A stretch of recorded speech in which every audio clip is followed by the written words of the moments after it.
Class 6 chapter 1 earth in the solar system. आज हम आगे पढ़ेंगे। इसमें एस्टेरॉयड्स के बारे में पढ़ना है। एस्टेरॉयड्स जो है वो स्मॉल सेलेस्टियल बॉडीज़ है, मतलब स्पेस में छोटा छोटा बॉडीज़ है प्लैनेट्स की तरह, जो प्लैनेट्स की तरह ही सन के चारों ओर चक्कर लगाता है अपने एलिप्टिकल ऑर्बिट में। और ये ऑर्बिट जो एस्टेरॉयड्स का मार्स और जुपिटर ग्रह प्लैनेट्स के बीच में पाया जाता है। टोटल एस्टेरॉयड्स 40,000 है हमारे स्पेस में। सबसे बड़ा एस्टेरॉयड है सीयर्स, CERES।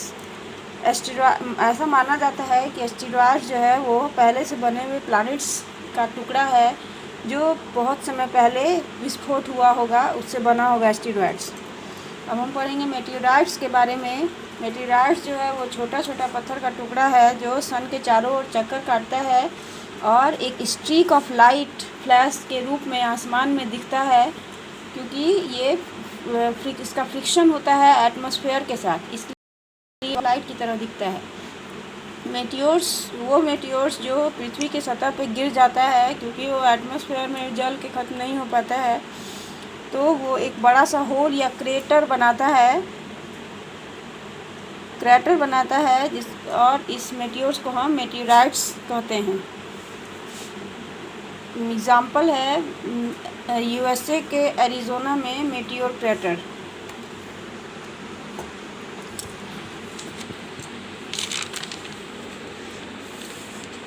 अब हम पढ़ेंगे कॉमेट्स के बारे में।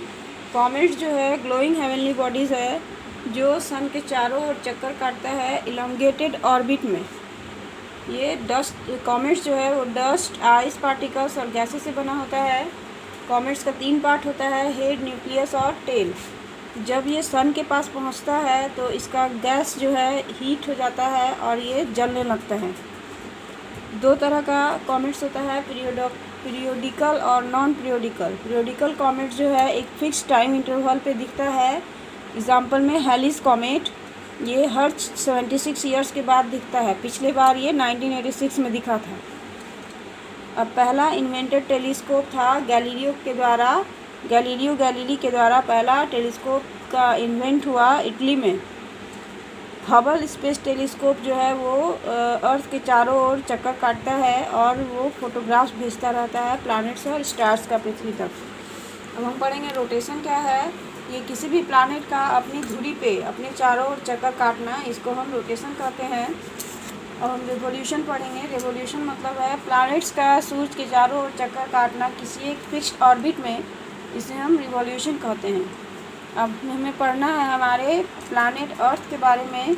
अर्थ 5वां लार्जेस्ट प्लैनेट है। 3रा प्लैनेट्स है जो सन के नज़दीक है। अर्थ का आकार स्फेरिकल है, ये पोल्स पे फ्लैट है और इक्वेटर पे फूला हुआ है। इस शेप को हम जियोइड शेप कहते हैं। पृथ्वी यूनिक प्लैनेट है क्योंकि यही एक ऐसा ग्रह है जिसमें जीवन है और इसके लिए बहुत सारा कारण है। सबसे पहला है मॉडरेट टेम्परेचर, मतलब पृथ्वी का टेम्परेचर ना ज़्यादा गर्म है ना ज़्यादा ठंडा है, क्योंकि ये सन से ना ज़्यादा दूर है ना ज़्यादा नज़दीक है। उसके बाद दूसरा कंडीशन है सूटेबल एटमॉस्फेयर। पृथ्वी ग्रह के पास ही एक एटमॉस्फेयर है, ब्लैंकेट ऑफ एयर है, जिसमें नाइट्रोजन, ऑक्सीजन, कार्बन डाइऑक्साइड और ओजोन गैसेस पाया जाता है। तीसरा है पृथ्वी ही ऐसा ग्रह है जिसमें पानी की उपस्थिति है, तीनों फॉर्म में, सॉलिड आइस रूप में, लिक्विड वाटर के रूप में और गैस वाटर वेपर के रूप में। पृथ्वी जो है वो स्पेस से ब्लू दिखता है क्योंकि इसका 2/3 भाग जो है वो पानी से भरा हुआ है। अब हम आगे पढ़ेंगे नेक्स्ट क्लास में।